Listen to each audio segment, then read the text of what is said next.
തമിഴ് താരം വിജയുടെ രാഷ്ട്രീയ പ്രവേശനത്തിന് മുന്നോടിയായുള്ള അവസാന ചിത്രമെന്ന് വിശേഷിപ്പിക്കപ്പെടുന്ന ജനനായകൻ സിനിമയുടെ സെൻസർ സർട്ടിഫിക്കറ്റ് വിവാദം സുപ്രീം കോടതിയുടെ പരിഗണനയിലേക്ക്.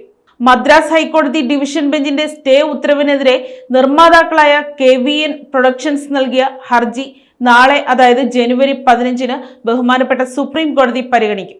വിജയ് നായകനാകുന്ന ജനനായകൻ എന്ന ചിത്രത്തിന് UA സർട്ടിഫിക്കറ്റ് നൽകാനുള്ള സിംഗിൾ ബെഞ്ചിന്റെ ഉത്തരവ് മദ്രാസ് ഹൈക്കോടതി ഡിവിഷൻ ബെഞ്ച് തടഞ്ഞിരുന്നു.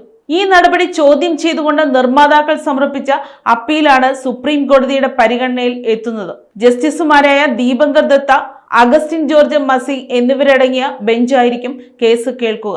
നേരത്തെ ജനുവരി 19-ലേക്ക് മാറ്റിയിരുന്ന ഹർജി അടിയന്തര പ്രാധാന്യം കണക്കിലെടുത്ത് ജനുവരി 15-ലേക്ക് മാറ്റുകയായിരുന്നു.